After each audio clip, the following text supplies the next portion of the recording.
नमस्कार, स्वागत है आपका एनके न्यूज में और मैं भाविका माथुर स्वागत करती हूं आपका। आइए रुक करते हैं आज की खास खबरों की ओर। प्रदेश की कांग्रेस सरकार द्वारा चलाए जा रहे प्रशासन गांवों के संग कार्यक्रम के दौरान कितने लोगों को लाभ पहुंच रहा है, इसी मुद्दे पर राजस्थान स्टेट हेड बबलू गोस्वामी ने दूदू विधायक बाबूलाल नागर से खास बातचीत की। आइए आपको दिखाते हैं।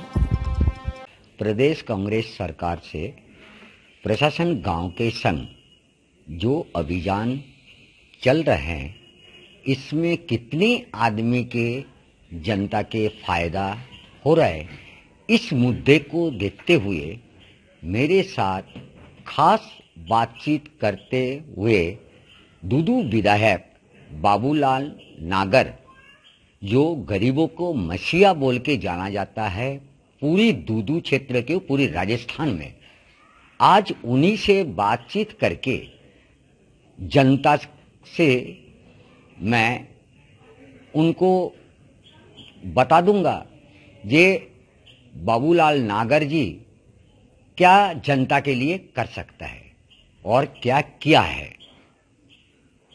अभी आपको बाबूलाल नागर जी से खास बातचीत में जा रहा हूं।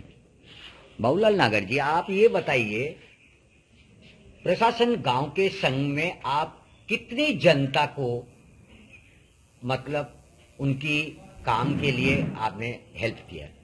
देखिए, प्रदेश के मुख्यमंत्री अशोक गहलोत जी ने विधानसभा में जब बजट प्रस्तुत किया था तो बजट के दौरान इन्होंने घोषणा करी थी कि राजस्थान में हम प्रशासन गांवों के संग और प्रशासन शहरों के संग ये अभियान चालू करेंगे, क्योंकि करीब 1.25 साल कोरोना महामारी रही। वैसे भी जब जब प्रदेश में मुख्यमंत्री अशोक गहलोत जी होते हैं तो अपने 5 साल के सरकार के कार्यकाल में 3-4 बार इस तरह के शिविर लगाते रहे हैं। कोरोना की वजह से अब के शिविर थोड़ा देरी से लगे। उन्होंने विधानसभा में घोषणा करी और पूरे प्रदेश में प्रशासन गांवों के संग, प्रशासन शहरों के संग राजस्थान में 2 अक्टूबर 2021 से शुरू हुई। मेरी विधानसभा क्षेत्र में 60 ग्राम पंचायत है। 2 अक्टूबर से जो प्रोग्राम शुरू हुआ वो 60 ग्राम पंचायतों का प्रोग्राम 17 दिसंबर 2021 तक पूरा हो गया। अब समीक्षा कैंप लगाए जा रहे हैं। जनवरी के माह में समीक्षा कैंप लगेंगे। इसके बाद मेगा कैंप भी पूरे पंचायत समिति तहसील स्तर का एक मेगा कैंप लगाएंगे। ये राजस्थान में पहली बार प्रशासन गांव के संघ कार्यक्रम में 22 विभागों को इसे जोड़ा गया है। 22 विभागों के जो भी संबंधित कार्य हैं वो इस शिविर के माध्यम से किए जा रहे हैं। मेरे यहाँ 60 ग्राम पंचायतों में मैं 60 की 60 ग्राम पंचायतों के शिविर में गया हूं। एक भी शिविर, इस शिविर की महत्ता इससे भी और अधिक समझ में आ जाती है कि चाहे मुझे राजनीतिक सामाजिक मेरे कितने भी कार्य रहे होंगे, लेकिन मैंने एक भी शिविर को नहीं छोड़ा। मैं 2169 पट्टे दूदू पंचायत समिति में जारी हुए हैं। केवल 19 ग्राम पंचायतें हैं। मौजूदाबाद में 21 ग्राम पंचायतें हैं, उसमें 1630 पट्टे जारी हुए हैं। फागी में 20 ग्राम पंचायत है, उसमें 1518 पट्टे जारी हुए हैं। पूरे जयपुर जिले में दूदू नंबर 1 पर है, मौजूदाबाद नंबर 2 पर है, फागी नंबर 3 पर है।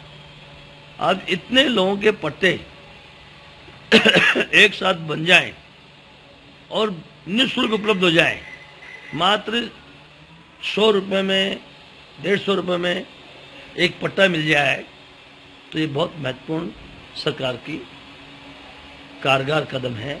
इसके अलावा मुख्यमंत्री ने एक बहुत बड़ा फैसला किया है। जो लोग 30 साल से ज़्यादा समय से गौचर में निवास कर रहे हैं उनको भी 100 मीटर पट्टा देने का प्रावधान किया गया है। ये अभी इसके नियम जारी होने वाले हैं। फिर जो बरसों से लोग, जो गरीब लोग झोपड़ियाँ बना के गौचर में रहते थे, उनको पट्टा देने का काम शुरू करेंगे हम। और जब पट्टा उनको दे देंगे तो फिर उसके आवास की व्यवस्था हो जाएगी, उन गरीबों को भी छत मिल जाएगी। ये एक बहुत महत्वपूर्ण मुख्यमंत्री जी ने फैसला किया है। इसी तरह सवाई चक भूमि में जो बसे हुए 100-150 सालों से बसे हुए, और सवाई चक को भी इस अभियान, इन कैंपों के माध्यम से आबादी की जा रही है। मेरे क्षेत्र में भी काफी बड़ी संख्या में सवाई चक में लोग बस रहे हैं, उनकी आबादी करी है। आज वो जब आवेदन दे रहे हैं, उस समय वो सवाई चक भूमि के में रह रहे थे, और जब सुबह रात को सो के उठे तो आबादी में उठे। ये एक चमत्कार किया अशोक जी गहलोत ने राजस्थान में। इसलिए मैं कहना चाहूंगा, ये जो शिविर है ये गरीब जनता के लिए वरदान साबित हुआ है। और जब समीक्षा कैंप और चालू कर रहे हैं, सरकार ने आदेश जारी कर दी, इसके बाद तहसील वाइज मेगा कैंप चालू करेंगे, तो मैं समझता हूं आम आदमी का जो ये 22 विभाग लिए, अगर किसी का जिस विभाग से काम पड़ता था, इन 22 विभागों के अधिकारियों को चक्कर काटना पड़ता था। अब ये 22 विभाग के अधिकारी एक ही जगह बैठकर 22 विभागों का काम कर रहे हैं। ये अभियान गरीबों के लिए वरदान साबित हो रहा है। भाजपा के लोग आरोप लगा रहे हैं कि अराजकता का माहौल है, गुंडागर्दी बढ़ गई है, इसके बारे में क्या कहेंगे आप? देखिए, भारतीय जनता पार्टी के लोग, अब वो तो ये बात होगी ना, जब उनका समय था उन्होंने काम नहीं किया। अब जब प्रदेश के मुख्यमंत्री अशोक गहलोत जी ने विपरीत परिस्थितियों में, कोरोना महामारी, आर्थिक विषमता, इसके बाद 3 बजट पेश किए उन्होंने राजस्थान में, विधानसभा में 3 बजट पेश किए। मेरे विधानसभा में भी मैंने होल्डिंग्स लगाए। 74 साल में जितने विकास के कार्य हुए हैं, इन 3 वर्षों में इतने मुख्यमंत्री ने बजट में घोषणा करी है। सारे की सारी घोषणाएं स्वीकृत हो गई, काम उनके चालू हो गए, कुछ क्रियान्वित पूरी भी हो गई है। इसलिए अब जब देखते हैं, जब उनका समय था उन्होंने ये काम नहीं किया, उनको जो फैसले करने थे वो फैसले नहीं किए, इसलिए वो ये इस तरह की बयानबाजी करके अपना जेब मिटाना चाह रहे हैं। क्योंकि राजस्थान की जनता अब समझ गई इस तरह से। आप ये आंकलन कर लें, डेमोक्रेसी में, प्रजातंत्र में वोट होता है, वोट यही किसी सरकार की सफलता का द्योतक होता है। 8 उपचुनाव हुए राजस्थान में, 6 उपचुनावों में कांग्रेस पार्टी की शानदार विजय हुई। प्रदेश में भारतीय जनता पार्टी विपक्ष में है, और ऐसा बहुत कम समय होता है जब भारतीय जनता पार्टी के उम्मीदवार उपचुनाव में जमानत जब्त हो जाए, तीसरी चौथी पोजीशन में आ जाए।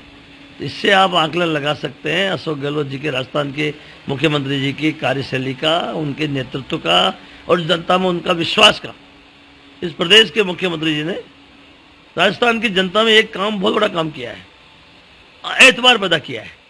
आज हर व्यक्ति को लगता है कोई तकलीफ होगी, कोई बात होगी, इस राजस्थान में, राजस्थान की सरकार हमारी सुनने वाली है। हम सरकार के प्रतिनिधियों के पास जाएंगे, मुख्यमंत्री जी को अगर पत्र लिखेंगे तो हमारे उस पत्र में कार्रवाई होगी। ये एतबार पैदा करना बहुत बड़ी बात है। एतबार से ही बहुत लोगों का इतना उनको आत्मबल मिल जाता है कि वो अपनी सफलता की कुंजी को छू लेते हैं। इसलिए मेरा ये मानना है, ये जो 3 वर्ष अशोक गहलोत जी के बजट के 3 साल विकास के लिए राजस्थान में बने, बेमिसाल बने। मुझे 3 सालों में बजट घोषणा के होल्डिंग्स बनाने के लिए 12 बाई 10 साइज के 2 होल्डिंग एक साथ बनाने पड़े। 2 होल्डिंग बनाने के बाद मेरे 3 साल के बजट घोषणा के काम उसमें आ पाए। तो इससे अंदाजा लगा जाओ आप कि जो आज़ादी के बाद पहली बार कुछ इस तरह के काम हैं जो आज़ादी के बाद पहली बार हुए। इसलिए विपक्ष के पास कुछ नहीं है, केवल झूठी बयानबाजी करने के, और अशोक गहलोत जी ने करके दिखा दिया है। कोरोना महामारी में तो पूरी हिंदुस्तान में, पूरी दुनिया में छाप छोड़ी। कोई मुख्यमंत्री ये अनाउंस कर दे कि मैं मेरे प्रदेश में किसी को भूखा नहीं सोने दूंगा। सरकारी तौर पर उन्होंने प्रयास किए, उन्होंने जनप्रतिनिधियों ने, सबने उनको सहयोग किया।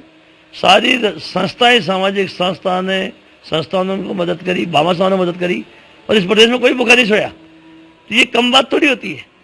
3-3 महीने तक, 3.5 महीने तक लॉकडाउन लग जाए, कर्फ्यू लग जाए, हर गरीब, कोरोना महामारी में तो पूरी हिंदुस्तान में, पूरी दुनिया में छाप छोड़ी है।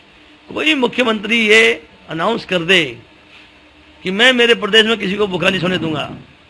सरकारी तौर पर उन्होंने प्रयास किए, उन्होंने जनप्रतिनिधियों ने, सबने उनको सहयोग किया, सारी संस्थाएं, सामाजिक संस्थाओं ने उनको मदद करी, बाबा साहब ने मदद करी, और इस प्रदेश में कोई भूखा नहीं सोया। तो ये कम बात थोड़ी होती है।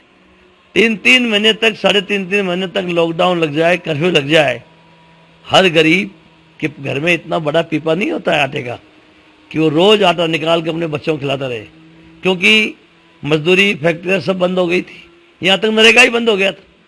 फिर भी राजस्थान के उस गरीब को भूखा नहीं सोने दिया, व्यवस्था करी। उन्होंने अपील करी, मुख्यमंत्री जी ने सरकार से व्यवस्था करी और आम आदमी को खड़ा कर दिया कि जय अशोक गहलोत जी ने कहा हम किसी को भूखा नहीं सोने देंगे, तो हर आदमी ने अपने अपने स्थान पर रह के इस बात को कामयाब बनाए और राजस्थान में कोई भूखा नहीं सोया।